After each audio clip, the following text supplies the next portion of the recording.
Every day, the woman put a stethoscope against the wall to eavesdrop on the private conversations of the couple next door. But eavesdropping every day was not satisfying enough, so she dug a hole to peek. Unexpectedly, she discovered a shocking secret. Her husband was being intimate with a strange woman. However, the woman did not go up to stop him. Instead, she swallowed her anger and took her children to live in the countryside.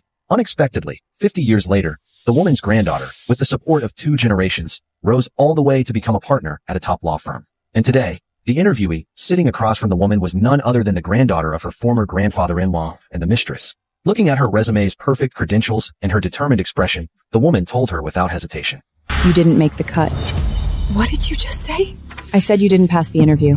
Claire, she's the national mock trial champion, and she's published 3 articles in top law journals. She's a good find.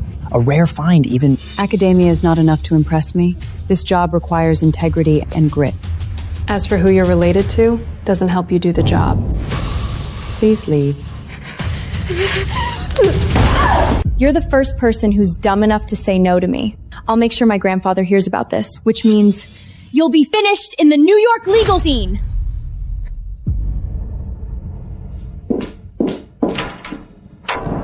Mrs. Claire. Next. Call in the next one. Claire! Have you lost your mind? Do you know who her grandfather is?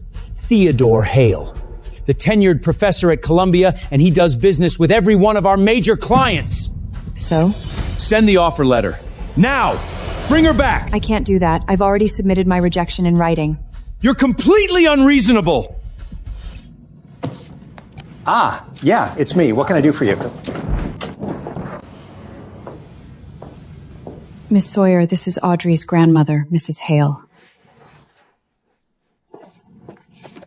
Let me be plain, Mrs. Sayer. Audrey wants the internship at your firm. Now, I'm sure you'll be able to find a space for her. She's been well taken care of.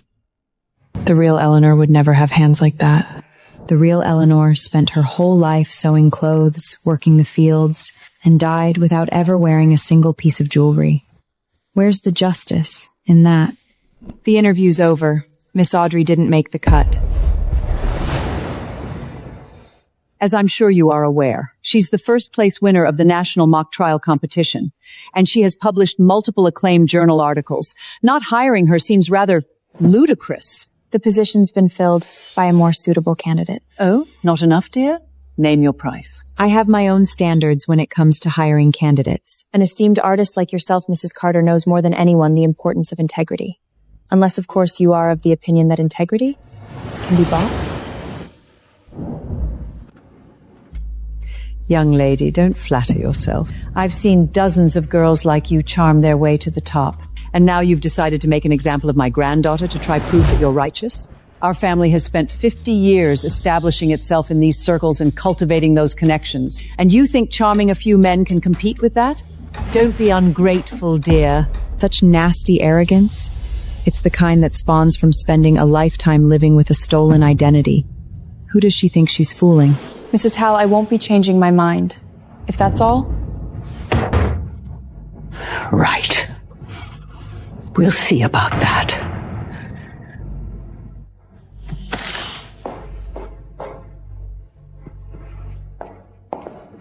Claire! Who do you think you are? Sign off on Audrey's hire immediately! Damn it, Claire, I'm serious! If you won't complete the hire, I'll do it myself. And how will you do that exactly? I've got the password to the HR system as well, you know. You used to. Which is why I had it changed.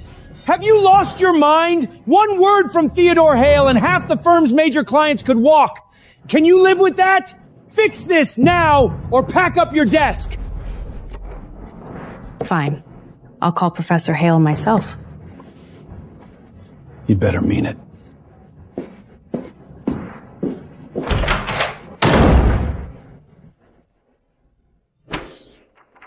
Her grandfather, a coward who abandoned his pregnant fiancée. Her grandmother, a fraud who stole another woman's life. Professor Hale, this is Claire Sawyer from Chambers. Yes? About Audrey. Could we speak in person?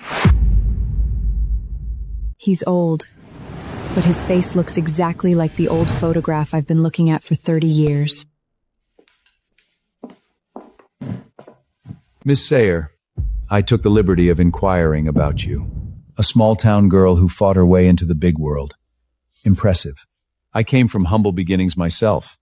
I know firsthand how hard one has to fight. However, play your cards right with Audrey, and I guarantee you'll go even much further in this circle. You're still young. You need this kind of break. All my life I've heard how much I look like my grandmother, and yet he doesn't recognize me at all. Professor Hale, when you say you've fought so hard, I can't help but wonder how many people you stepped on to get to the top. So, what do you want, exactly? Money? Power? Spit it out. Theodore.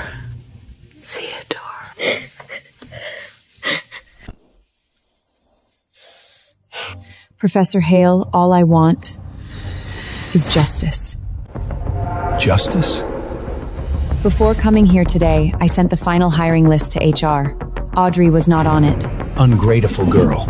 Do you have any idea what an opportunity it was for you that I agreed to meet with you? You don't have what it takes to stand in my granddaughter's way. Don't get mad just yet. I've got a much bigger gift waiting for you all. You mentioned that Theodore Hale's granddaughter applied for the internship. Is it true? She did, but I turned her down. Turned her down? Theodore Hale is a titan in the legal world. Aren't you afraid he'll come after you? I met him earlier today.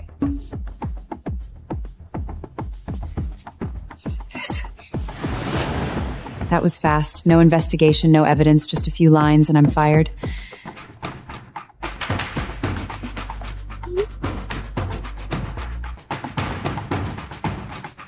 Maybe it's better to give in. You worked so hard to get where you are today. Just as I suspected. This restitution is 50 years overdue. It's time it was paid back. Click the link below to watch the full series.